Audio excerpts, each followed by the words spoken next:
লাইফৰ কিছুমান এক্সপিৰিয়েঞ্চ বিশেষকৈ মই বিটাৰ এক্সপিৰিয়েঞ্চৰ বিষয়ে মই তেওঁক ফ'কাছ কৰিব দিছিলোঁ তেখেতে কৈছে যদিও বস্তুটো ইমান ক্লিয়াৰ হোৱা নাই পাছত মই আকৌ নহয় এইটো মই অলপ চলপ কওঁ হা ছাপ'জ লেট এনেকুৱা মোৰো এক্সপিৰিয়েঞ্চ হৈছে হা বিটাৰ এক্সপিৰিয়েঞ্চ মানে ক'ব গ'লে মানে ৰিচেণ্টৰ ভিতৰত মানে উইদিন 10 years বহুত ক্ল'জ ফ্ৰেণ্ডছ আমি এনেকুৱা একেলগে খানা পিনা একেলগে তাৰপিছত কামে কাজে একেলগে এনেকুৱা 2-3জন মানুহ লগ পালোঁ বন্ধু বুলি নকওঁ সেইবিলাক আচলতে মানে অপৰচুনিষ্ট বুলি ক'ব লাগিব অপৰচুনিষ্টটো থাকে ভাল অপৰচুনিষ্ট থাকে কিন্তু এডভান্টেজবিলাক লয় যে কিছুমানে সেইটো বেয়া কথা তাৰমানে সেইটো বেলেগক হাৰ্ম কৰা হয় বেলেগক হাৰ্ম কৰি আপুনি কোনোদিনো ছাকচেছফুল হ'ব নোৱাৰে ছাপ'জ এটা এক্সাম্পল কৈছে এটা মনিটৰী এটা এডভান্টেজ বুলিয়ে ক'ব লাগিব ছাপ'জ আপুনি কাৰোবাৰ পৰা এটা পইচা লৈছে যি এমাউণ্ট হওক এমাউণ্টটো যি হওক 10,000 হ'ব পাৰে 1 লাখ হ'ব পাৰে 2 লাখ হ'ব পাৰে 3 লাখ হ'ব লোৱাৰ সময়ত আপুনি ভালকৈ ল'লে তাৰপিছত দিয়াৰ সময়ত আপুনি 10 বছৰ হ'ল আপুনি ৰিটাৰ্ণ নকৰে দিম বুলি কয় ইভেন আপুনি ডাঙৰ 2-3খন গাড়ীত 26 লাখ 30 লাখৰ গাড়ীত ঘূৰি আছে সেইটোতো মানে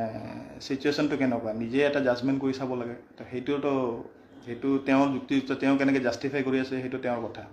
কিন্তু এইবিলাক বস্তুটো ঠিক নহয় একচুৱেলি বেলেগ এটা মেছেজ যায় তেওঁৰো পাৰ্চনেলিটিটো নষ্ট হয় এনেকুৱা কিছুমান এক্সাম্পল আছে 2-এটা এক্সাম্পলৰ কথা কৈছোঁ আৰু এজন আছে এনেকুৱা তেওঁ আহিলে তাৰমানে আজিকালি মই আপোনালোকক ৰিকুৱেষ্ট কৰোঁ কোনো মনিটৰী যদি আপুনি ট্ৰানজেকশ্যন কৰে উইদাউট এভিডেঞ্চ উইদাউট কোনো এডভকেট আপোনাৰ এনেকুৱা হৈ যাব না এবাইড বাই হৈ যাব আপুনি মানে এনেকুৱা এটা চিটুৱেশ্যন ক্ৰিয়েট হৈ যাব আপুনি দিবলৈ বাধ্য হৈ যাব সেইটো কিন্তু কোনোবাই যে কিবা এটা পোৱাৰ কাৰণে কৰে তেনেকুৱা নহয় আপোনাক আহি এনেকৈ হাতে ভৰি ধৰিব ল'ব তাৰপিছত ঠিক আছে মই এজনকতো এবাৰ শিক্ষা পাই থকাৰ পিছত আৰু এজনক ক'লোঁ তেওঁ এগ্ৰিমেণ্ট এটা বনাই আনি দিলে এগ্ৰিমেণ্টত এনেকুৱা দেখুৱালে যে মইহে তেওঁৰ পৰা পইচা লৈছোঁ ময়ো নেদেখাকৈ চহীটো কৰি দিলোঁ এতিয়া না মই তেওঁক মানে কোৰ্টৰ হেল্প ল'ব পাৰোঁ নে তেওঁক মই প্ৰেছাৰ দিব পাৰোঁ আকৌ তেওঁৰ ঘৰত গ'লে মিঠাই চিঠাই খুৱাই ধুনীয়াকৈ পঠাই দিয়ে তেওঁ অৱশ্যে 50% মোক দিছে নামটো নকওঁ thanks for to date person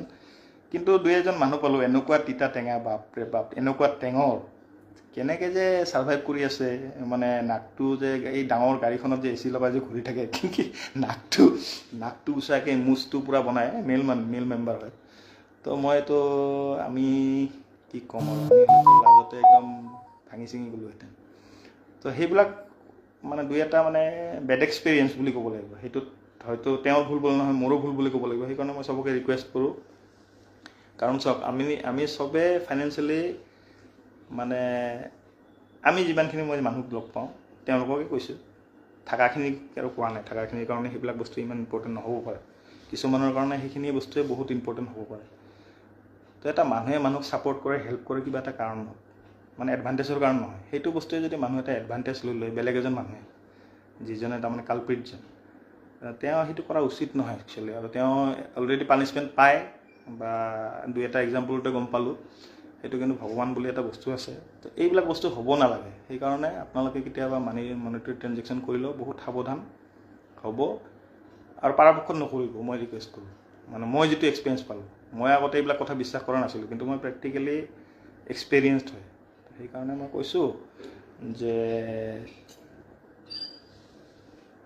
বন্ধুত্ব কৰিবলৈ